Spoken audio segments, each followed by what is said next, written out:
A água tá quentinha. E aí? Futebol? Meu, cara, tá que tá, hein? É, ação, né? Vem cá, você já contou pra eles a nossa aventura de ontem? Aventura? Que aventura? Nada demais. Nada demais, vai ser o Arthur com a Silene.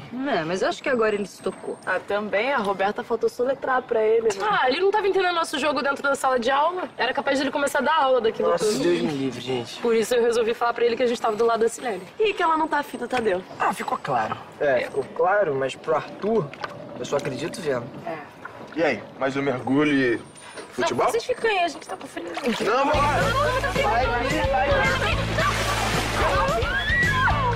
Eu não vou. Vem, pula. Cuidado aqui, tá? Cuidado.